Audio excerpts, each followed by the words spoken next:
हजामा सबसे पहली बात तो ये है कि एक सुन्नत इलाज है, और सुन्नत इलाज भी ऐसा है कि जिसके अंदर अल्लाह ताला ने 100% न सिर्फ ये है कि शिफा रखी हुई है, बल्कि ये एक मोजज़ाती किस्म की शिफा, अगर मैं कहूँ तो ये गलत नहीं होगा।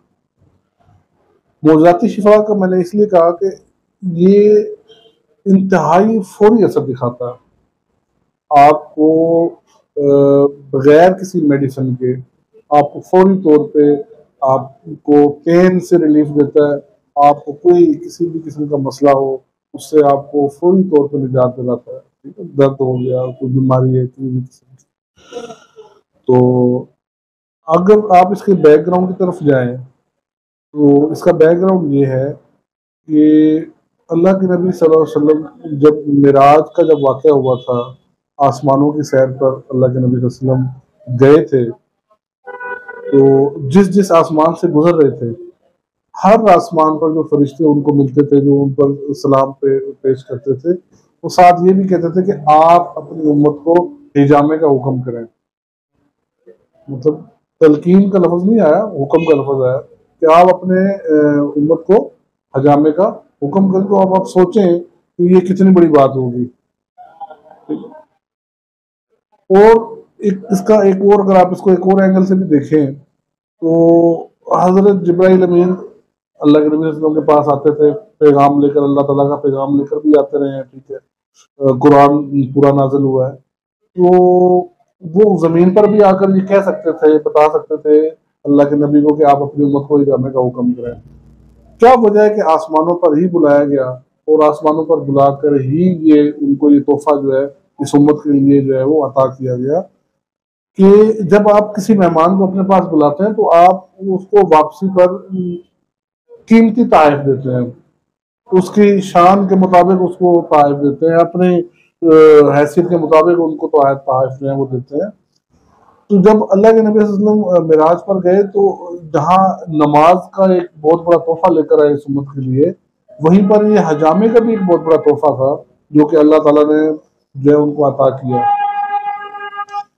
इस वक्त आप देखें कि आप किसी भी हॉस्पिटल में चले जाएं, कहीं पर भी चले जाएं, प्राइवेट में चले जाएं, गवर्नमेंट हॉस्पिटल्स में चले जाएं, एक रश लगा हुआ है। दुनिया इस वक्त सेहत के लिए, सेहत के हवाले से परेशान है। तो एड़ियां लोग रगड़ रहे हैं, ठीक है, इंतहाई बुरी हालत है। कोई, यानी कि आपको ऐसा लगता है कि जैसे इनका कोई पुरसाने हाल नहीं है। हालांकि डॉक्टर्स हैं, हॉस्पिटल्स हैं, लेकिन शिफा नहीं है। हजामा इस उम्मत के लिए एक तोहफा है, और आप सल्लल्लाहु की हदीस के मुताबिक जितने इलाज तुम करते हो उसमें सबसे बेहतरीन इलाज जो है वो हिजामा है। अब आप इसको भी अगर आप थोड़ा सा गहराई में लेके जाएं कि जितने भी इलाज तुम करते हो उसमें सबसे बेहतरीन इलाज हिजामा है, तो ये क़यामत तक के लिए ये फरमान है। मेडिकल साइंस से इनकार मुमकिन नहीं है। मेडिकल साइंस ने लोगों की जिंदगियों को बहुत ज़्यादा तब्दील किया है और फ़ायदा भी पहुंचाया है, लेकिन जहां पे आ गई सबसे बेहतरीन इलाज, तो सबसे बेहतरीन इलाज इस वक्त भी हिजामा ही है।